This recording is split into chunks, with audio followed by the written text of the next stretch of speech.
Sin duda, el tema más importante de esta semana es el viaje del Santo Padre, del Papa Francisco, a Egipto. Pero antes de entrar a presentar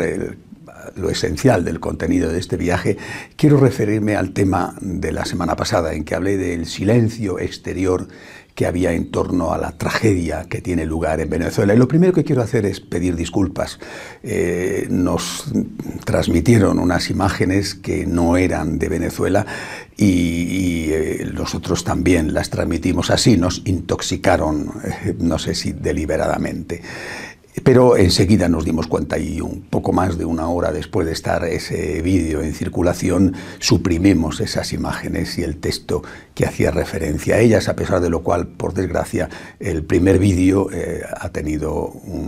una visibilidad extraordinaria. Sin embargo, creo que lo verdaderamente importante es que después de esa denuncia contra esa soledad en que estaban viviendo los que luchan por la libertad y por la democracia, por la paz, por la seguridad dentro de su propio país, esa soledad que no se veía suficientemente correspondida en el exterior, sí que se han producido cambios significativos. Por ejemplo, en el nivel político,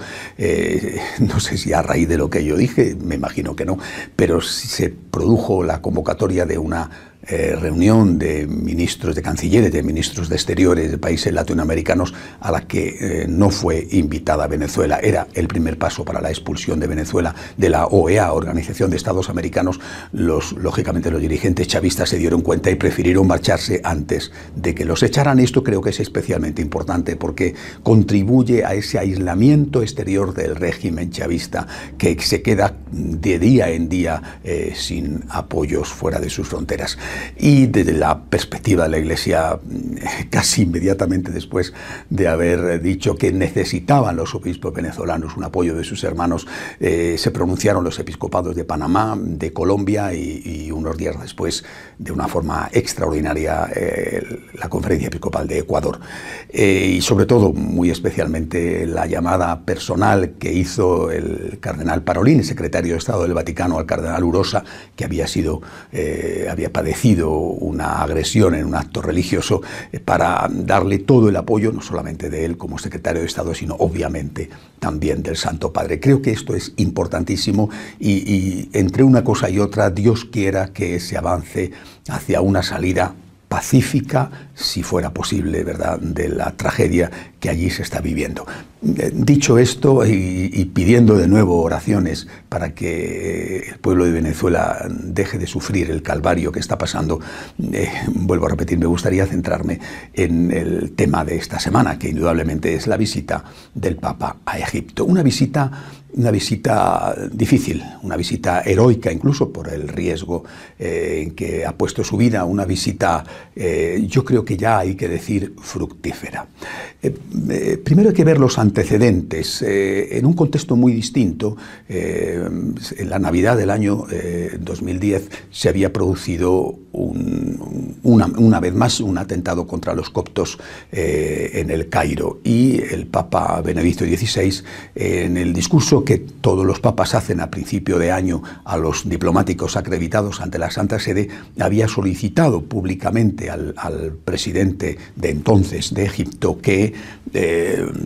protegiera a los cristianos que vivían en Egipto. Nada del otro mundo, ni ningún tipo de denuncia, simplemente una petición, como el Papa hace,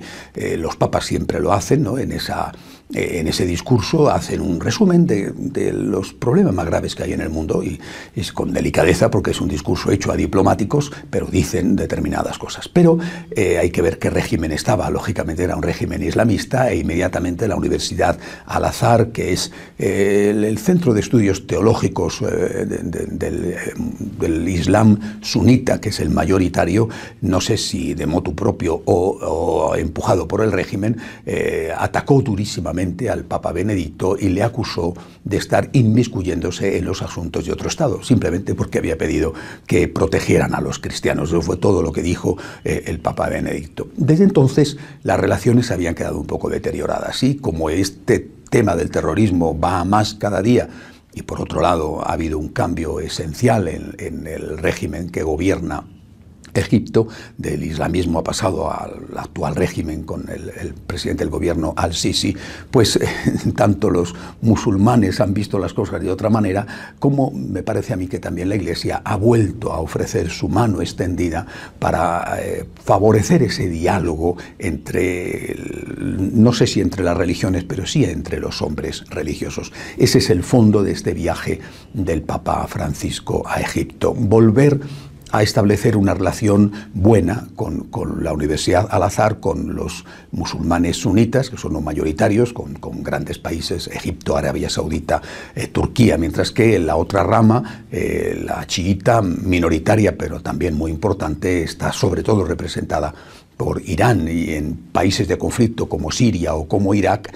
hay una guerra también de las dos ramas, entre chiitas y sunitas, que a veces desde Occidente no se entiende muy bien, pero que yo creo que explica más incluso que otro tipo de cosas el porqué esas terribles y crueles guerras. ¿Qué es lo que el Papa ha hecho yendo a Egipto? Ha ido a visitar 3 comunidades y a alentar a 3 comunidades, 2 de ellas cristianas, los coptos, que no son católicos, pero que es la religión cristiana mayoritaria en Egipto, mayoritaria dentro de lo que es la minoría cristiana, que llega más o menos al 10% de la población. Los católicos, que son realmente muy poquitos, se calcula que en torno a 170.000 en todo el país, y a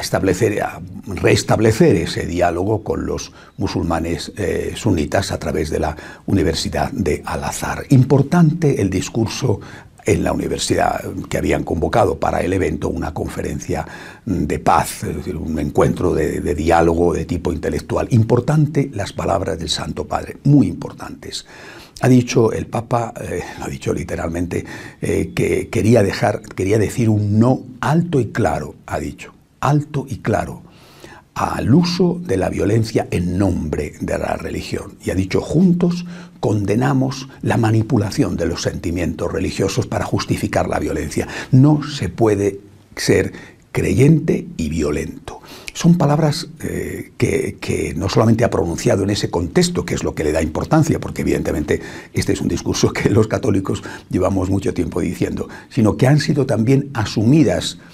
por parte de los musulmanes allí presentes. La respuesta del líder de la universidad ha ido en el mismo sentido. Pero el Papa ha añadido algunas cosas más que me parecen también interesantes. Por ejemplo,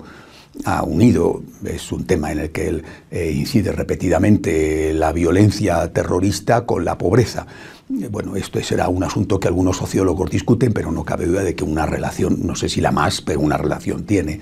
Ha hablado el Papa de la importancia de controlar el tráfico de armas, porque evidentemente estos grupos tienen acceso a todo tipo de armamento, porque hay unos señores de las armas que hacen negocio con la muerte, y el Papa lo ha denunciado muchas veces, ya lo ha vuelto a denunciar en la Universidad de Al-Azhar. No solamente ha dicho esto, sino que también ha hablado de la importancia de la educación para las nuevas generaciones, fundamental en un país, por ejemplo, como Egipto, donde la casi totalidad de los musulmanes, por lo menos según las estadísticas, más del 80% de los musulmanes considera que la Sharia tiene que ser la ley del Estado, y que también los no musulmanes tienen que someterse a la Sharia. La Sharia es la ley islámica que se desprende del Corán, es decir, que tienen que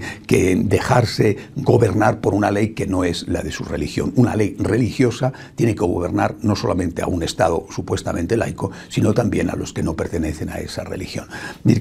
Creo que en eso el Papa ha insistido, el tema de la educación, y sobre todo ha hablado, no hay que olvidarlo porque veo que los medios de comunicación apenas lo recogen, de la importancia del respeto a las libertades, ha dicho, y la primera de ellas es la libertad religiosa. Es decir, que una persona que se quiera hacer cristiano no tenga que ser condenada a muerte, por ejemplo. Lo mismo que en Europa un cristiano o un ateo se hace musulmán y no le pasa nada, porque en los países musulmanes, si una persona quiere hacerse cristiana, es a veces incluso condenada a muerte y ejecutada, tienen que vivir escondidos o al menos sufren un aislamiento de parte de la sociedad y de parte de su familia. Esta ha sido, yo creo, que la parte más significativa del viaje, pero no sé si la más emotiva, porque creo que la más emotiva ha sido el encuentro con los coptos, esa comunidad tan masacrada, tan perseguida, tan fiel a sus raíces cristianas en ese contexto tan difícil, que recientemente, hace poco más de 2 semanas, sufrió 2 atentados. Es decir, el domingo de Ramos tuvieron 2 atentados que fueron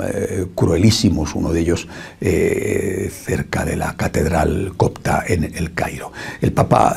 que lógicamente va a encontrarse con una comunidad cristiana que no es católica, sin embargo estrecha los lazos con esa comunidad, diciendo que delante del sufrimiento y del dolor somos todos hermanos, y que ahí está la solidaridad de él en persona y de la Iglesia Católica en su conjunto. Vuelvo a repetir, creo que ha sido un viaje importantísimo, valiente, que nos dice el gran temple, la extraordinaria personalidad que tiene el Papa Francisco, que no tiene miedo a morir,